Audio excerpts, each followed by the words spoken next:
지난주 일요일 제 손자가 저를 바라보며 이런 말을 했습니다. 할아버지, 왜 할머니는 요즘 자꾸 배가 아프다고 하세요? 예전엔 그런 적이 없었는데 그 순간 제 마음이 철렁 내려앉았습니다. 아내가 최근 몇 달 동안 소화불량으로 고생하는 것을 보면서도 저는 그저 나이 탓이라고만 생각했었거든요. 하지만 손자의 그 순진한 질문이 저를 깨웠습니다. 88세인 제 아내는 평생 건강한 식습관을 유지해왔습니다. 매일 신선한 채소를 챙겨 드시고 운동도 꾸준히 하셨죠. 그런데 왜 갑자기 이런 문제가 생긴 걸까요? 그날 밤 저는 아내의 식단을 꼼꼼히 살펴봤습니다. 그리고 깨달았죠. 우리가 건강하다고 믿어왔던 것들 중 일부가 나이가 들면서 오히려 독이 될 수 있다는 사실을요. 혹시 여러분도 이런 생각을 해보신 적이 있나요? 나는 평생 건강하게 살려고 노력했는데 왜 몸이 말을 안 듣지? 예전에는 괜찮았던 음식들이 왜 이제는 부담스럽지? 안녕하세요. 저는 올해 91세가 된 김영수입니다. 65년 동안 내과 전문의로 일해왔고 지금도 주 3회 진료실에 나가고 있습니다. 제가 이 나이까지 현역으로 일할 수 있는 이유는 단순합니다. 나이가 들수록 몸이 어떻게 변하는지 그리고 그에 맞춰 어떻게 살아야 하는지를 정확히 알고 있기 때문입니다. 지난 40년 동안 저는 수천 명의 노년기 환자분들을 만났습니다. 그리고 발견한 놀라운 사실이 있습니다. 건강 문제로 고생하시는 분들 중 상당수가 실제로는 잘못된 상식 때문에 어려움을 겪고 계신다는 것입니다. 의사 선생님, 저는 매일 브로콜리를 먹는데 왜 속이 더부룩하죠? 양배추가 몸에 좋다고 해서 꾸준히 먹었는데 가스가 너무 차요. 시금치는 철분이 많다고 해서 매일 드시는데 왜 소화가 안 되죠? 이런 하소연을 들을 때마다 제 마음이 아팠습니다. 이분들은 건강해지려고 정말 열심히 노력하고 계신데 오히려 몸을 힘들게 하고 계셨거든요. 더 안타까운 것은 많은 분들이 이런 증상을 겪으면서 스스로를 탓한다는 점입니다. 내가 나이가 들어서 그런가? 내 몸이 약해진 건가? 라며 자책하시죠. 가족들도 이해하지 못합니다. 할머니가 괜한 트집을 잡는다. 나이 들면 다 그런 거 아니야? 라고 말씀하시고요. 그래서 많은 어르신들이 외로움을 느끼십니다. 아무도 자신의 고통을 이해해주지 않는다고 생각하시죠. 점점 가족 모임에서도 소외감을 느끼시고 혼자 조용히 지내려고 하십니다. 작년에 제게 오신 78세 박정순 할머니의 이야기를 들려드리겠습니다. 할머니는 평생 건강관리에 신경 쓰신 분이었어요. 매일 아침 브로콜리와 양배추를 넣은 주스를 드시고 저녁에는 시금치 나물을 꼭 챙겨 드셨죠. 그런데 70세가 넘어서면서 이상한 증상들이 나타나기 시작했습니다. 식사 후 복부 팽만감이 심해지고 가스가 자주 차고 때로는 설사까지 하셨어요. 처음엔 장염인 줄 알고 여러 병원을 다니셨지만 검사 결과는 모두 정상이었습니다. 의사 선생님, 저는 건강한 음식만 골라 먹었는데 왜 이런 일이 생기는 걸까요? 제가 뭘 잘못했나요? 할머니의 목소리에는 절망감이 묻어 있었습니다. 가족들도 답답해하셨어요. 며느리는 어머니가 너무 예민하게 구신다고 하셨고 아들은 나이 들면 소화력이 떨어지는 게 당연하다며 대수롭지 않게 여겼습니다. 할머니는 점점 가족 식사 자리를 피하게 되셨고 혼자서만 식사하려고 하셨어요. 이런 상황이 6개월 넘게 계속되면서 할머니는 우울증까지 생기셨습니다. 내가 가족에게 짐이 되는구나 라고 생각하시며 하루하루를 힘들게 보내셨죠. 바로 여기에 큰 오해가 있습니다. 많은 분들이 그리고 심지어 일부 의료진까지도 이런 증상을 단순히 노화 현상이라고 치부해버립니다. 나이 들면 다 그런 거예요 라는 말로 끝내버리죠. 하지만 이건 전혀 사실이 아닙니다. 제가 65년 동안 의학을 공부하고 진료해온 경험으로 말씀드리면 이런 문제의 90%는 해결할 수 있습니다. 단지 원인을 정확히 알고 올바른 방법을 적용하기만 하면 됩니다. 여러분 듣고 계세요. 이건 여러분의 잘못이 아닙니다. 아무도 여러분에게 진실을 말해주지 않았을 뿐입니다. 나이가 들면서 우리 몸에는 분명한 변화가 생깁니다. 하지만 이 변화를 이해하고 그에 맞춰 생활하면 90세가 넘어서도 건강하고 활기찬 삶을 살 수 있습니다. 저처럼 말이죠. 그럼 지금부터 과학적으로 정확한 정보를 알려드리겠습니다. 왜 우리가 평생 좋다고 알고 있던 채소들이 나이가 들면서 문제가 되는지 그 원리를 명확하게 설명해 드릴게요. 먼저 우리 몸이 나이가 들면서 어떻게 변하는지 이해해야 합니다. 60세가 넘어가면서 우리의 소화 시스템에는 몇 가지 중요한 변화가 생깁니다. 첫째, 위산 분비량이 현저히 줄어듭니다. 젊을 때 위산 분비량을 100이라고 하면 70세가 되면 약 60.70 수준으로 떨어지죠. 이는 단순히 나이 때문이 아니라 위벽세포의 기능이 변화하기 때문입니다. 둘째, 소화 효소의 분비도 줄어듭니다. 특히 단백질을 분해하는 펩신과 지방을 분해하는 리파아제의 활동이 현저히 감소합니다. 이 때문에 예전에는 쉽게 소화되던 음식들이 이제는 부담스럽게 느껴지는 거예요. 셋째, 장내 미생물의 구성이 바뀝니다. 젊을 때는 다양한 종류의 유익한 박테리아들이 균형을 이루고 있었는데 나이가 들면서 이 균형이 깨집니다. 특히 복잡한 섬유질을 분해하는 박테리아들의 수가 줄어들어요. 이제 왜 어떤 채소들이 문제가 되는지 이해하실 수 있을 겁니다. 브로콜리, 양배추, 시금치. 이 세 가지 채소는 분명히 영양가가 높고 건강에 좋은 식품입니다. 하지만 60세 이후에는 조심해야 할 이유가 있어요. 브로콜리와 양배추에는 설포라판이라는 성분이 많이 들어 있습니다. 이 성분은 항암 효과가 뛰어나서 젊은 사람들에게는 매우 좋습니다. 하지만 이 성분을 분해하기 위해서는 강한 위산과 특정 효소가 필요해요. 나이가 들면서 이 조건들이 충족되지 않으면 설포라판이 제대로 분해되지 않고 장에서 가스를 만들어냅니다. 또한 이 채소들에는 라피노스라는 복합당이 들어있어요. 이 성분은 소장에서 분해되지 않고 대장으로 넘어가는데 거기서 박테리아들이 발효시키면서 많은 가스를 생성합니다. 젊을 때는 이런 가스를 쉽게 배출할 수 있었지만 나이가 들면서 장 운동이 둔해지면 가스가 축적되어 복부 팽만감과 불편함을 유발합니다. 시금치의 경우는 조금 다릅니다.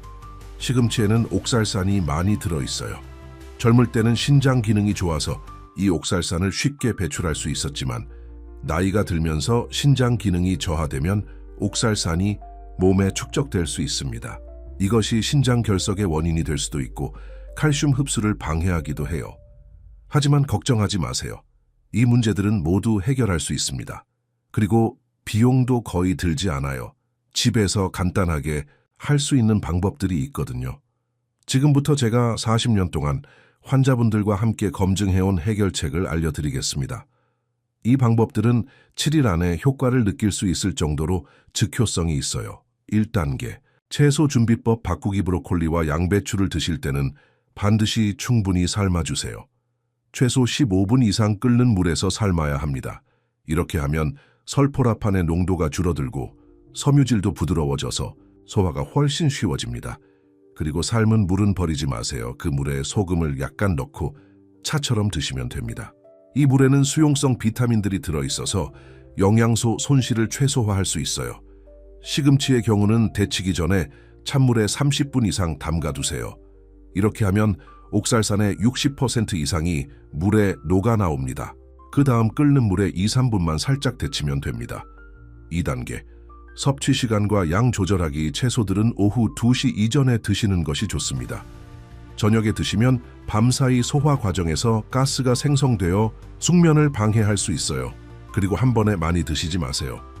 브로콜리는 작은 송이 2~3개, 양배추는 손바닥 크기 정도면 충분합니다. 적게 먹더라도 자주 드시는 것이 더 효과적이에요. 3단계, 소화 도우미 함께 섭취하기. 채소들을 드실 때는 반드시 소화 도우미를 함께 드세요. 가장 간단한 것은 생강차입니다. 생강을 얇게 썬 것 2, 3쪽을 끓인 물에 우려서 식사 30분 전에 드시면 됩니다. 또는 식사 중에 따뜻한 보리차를 조금씩 마시는 것도 좋습니다. 찬물은 절대 안 됩니다. 찬물은 소화를 더욱 어렵게 만들어요. 4단계, 프로바이오틱스 보충하기. 이것은 우리 할머니들이 쓰던 지혜입니다. 김치나 된장국을 이 채소들과 함께 드시면 소화가 훨씬 쉬워집니다. 김치와 된장에 들어있는 유산균들이 장내 환경을 개선해 주거든요. 만약 김치가 너무 맵다면 물김치나 백김치를 드시면 됩니다. 된장국도 너무 짜지 않게 끓여서 국물 위주로 드시면 좋아요. 5단계, 식후 관리하기. 식사 후에는 30분 정도 가볍게 걸어주세요. 집 안에서 천천히 걸어도 됩니다. 이렇게 하면 장, 운동이 활발해져서 가스 배출이 쉬워집니다. 그리고 식후 2시간 정도 지나서 배가 조금 고플 때 따뜻한 우유나 미숫가루를 한 잔 드시면 됩니다. 이렇게 하면 위벽을 보호하고 소화를 도와줍니다. 각 단계가 왜 효과적인지 과학적인 근거를 간단히 설명해 드릴게요. 충분한 가열은 채소의 세포벽을 파괴해서 소화 효소들이 작용하기 쉽게 만듭니다. 또한 일부 환경양소들의 활성을 줄여주죠. 섭취 시간 조절은 우리 몸의 생체 리듬과 관련이 있습니다. 오후 2시 이후에는 소화 효소의 분비량이 줄어들기 시작해요. 생강의 진저롤 성분은 위장 운동을 촉진하고 소화액 분비를 늘려줍니다. 따뜻한 차는 혈액 순환을 개선해서 소화기관으로의 혈류를 증가시켜요. 프로바이오틱스는 장내 미생물 균형을 개선해서 복잡한 탄수화물의 분해를 도와줍니다. 특히 한국 전통 발효식품의 유산균들은 한국인의 장내 환경에 가장 적합해요. 식후 가벼운 운동은 부교감신경을 자극해서 소화관의 연동 운동을 촉진합니다. 이는 가스 배출과 소화를 동시에 도와주죠. 이제 실제 환자분들의 사례를 들려드리겠습니다. 사례 1. 김영희 할머니 82세. 김 할머니는 매일 아침 브로콜리 주스를 드시던 분이었어요. 건강에 좋다는 말을 듣고 3년 동안 꾸준히 드셨는데 점점 속이 더부룩하고 가스가 차는 증상이 심해졌습니다. 제가 위의 방법을 알려드린 후 할머니는 브로콜리를 충분히 삶아서 오후 1시경에 드시기 시작했어요. 그리고 함께 생강차를 마시고 식후에는 가볍게 산책을 하셨죠. 3일 후 할머니가 전화를 주셨습니다. 선생님, 정말 신기해요. 벌써 속이 한결 편해졌어요. 일주일 후에는 가스 차는 증상이 거의 사라졌고 2주일 후에는 완전히 정상으로 돌아왔습니다. 할머니는 이렇게 말씀하셨어요. 3년 동안 고생했는데 이렇게 간단한 방법이 있었다니 정말 놀라워요. 이제 가족들과 함께 식사하는 것이 즐거워졌어요. 사례 2. 박철수 할아버지 75세. 박 할아버지는 양배추를 매일 생으로 드시던 분이었어요. 혈압에 좋다는 말을 듣고 꾸준히 드셨는데 최근 몇 달 동안 설사와 복통으로 고생하고 있었습니다. 할아버지에게도 같은 방법을 적용했어요. 양배추를 충분히 삶아서 드시고 된장국과 함께 드시도록 했습니다. 그리고 식후에는 따뜻한 보리차를 마시게 했어요. 5일 후 할아버지의 증상이 현저히 개선되었습니다. 60년 넘게 살면서 이런 경험은 처음이에요. 몸이 이렇게 편할 수 있다니 꿈만 같아요. 할아버지의 부인도 놀라셨어요. 여보가 요즘 표정이 너무 밝아졌어요. 예전에는 항상 배가 아프다고 하셔서 걱정이 많았는데 이제는 함께 산책도 하고 대화도 많이 해요. 사례 3. 이순자 할머니 79세. 이 할머니는 시금치를 매일 드시던 분이었어요. 철분 보충을 위해서였는데 최근에 신장 검사에서 이상 수치가 나왔습니다. 할머니에게는 시금치를 찬물에 충분히 담갔다가 살짝만 데쳐서 드시도록 했어요. 그리고 칼슘이 풍부한 멸치 국물과 함께 드시게 했습니다. 1개월 후 재검사에서 할머니의 수치가 정상으로 돌아왔어요. 선생님 덕분에 제가 좋아하는 시금치를 계속 먹을 수 있게 되었어요. 정말 감사해요. 이 세 분 모두 공통적으로 말씀하시는 것이 있어요. 가족들과의 관계가 좋아졌다는 것입니다. 소화 문제가 해결되니까 식사 시간이 즐거워졌고 가족들도 더 이상 걱정하지 않게 되었다고 하셨어요. 하지만 여기서 끝이 아닙니다. 조심해야 할 채소들을 알았으니 이제는 꼭 먹어야 할 채소들도 알려드려야겠죠. 60세 이후에 특히 필요한 채소 3가지가 있습니다. 이 채소들은 우리 몸의 변화에 맞춰서 더욱 필요해지는 영양소들을 풍부하게 함유하고 있어요. 첫 번째, 당근에는 베타카로틴이 풍부합니다. 나이가 들면서 눈에 황반 변성이 생기기 쉬운데 베타카로틴은 이를 예방하는 데 매우 효과적이에요.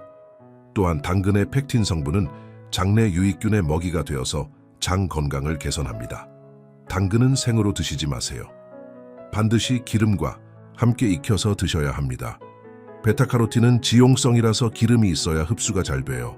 참기름이나 들기름 한 방울만 넣고 볶아서 드시면 됩니다. 두 번째, 무무에는 소화효소인 디아스타제가 들어있어서 탄수화물 소화를 도와줍니다. 또한 무의 매운맛 성분인 이소티오시아네이트는 한겸 효과가 뛰어나서 관절염 예방에 도움이 됩니다. 무는 생으로 갈아서 드시거나 무국으로 끓여서 드시면 좋아요.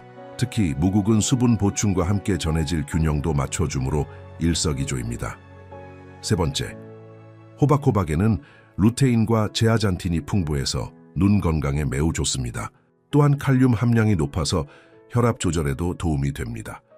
무엇보다 호박은 소화도 잘 되고 혈당 지수도 낮아서 당뇨 환자분들도 안심하고 드실 수 있어요. 호박은 찌거나 끓여서 드시면 됩니다. 호박죽으로 만들어 드시면 소화도 잘 되고 포만감도 오래 지속됩니다. 이 세 가지 채소의 공통점은 모두 소화가 쉽고 우리 몸에 필요한 영양소를 효율적으로 공급한다는 것입니다. 그리고 부작용이 거의 없어서 매일 드셔도 안전해요. 여러분, 다시 한번 말씀드립니다.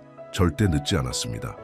저는 91세가 되어서도 여전히 이 원칙들을 지키며 살고 있습니다. 제 아내도 지금은 88세이지만 소화 문제가 완전히 해결되어서 매일 건강하게 지내고 있어요.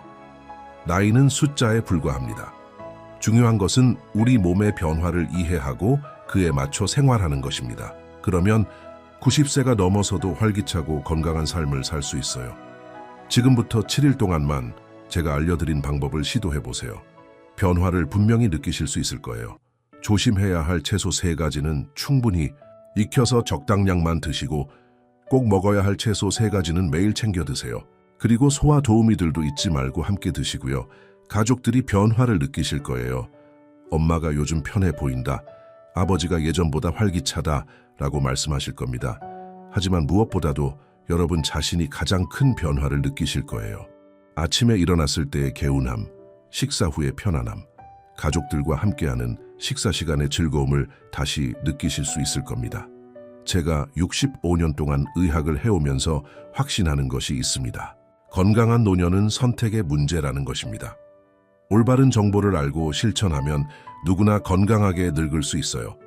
여러분도 저처럼 90세가 넘어서도 활기차게 살 수 있습니다. 그 시작이 바로 오늘, 지금 이 순간입니다. 혹시 이 영상이 도움이 되셨다면 좋아요 버튼을 눌러주세요. 그리고 구독도 잊지 마시고요. 앞으로도 여러분의 건강한 노년을 위한 실용적인 정보들을 계속 올릴 예정입니다.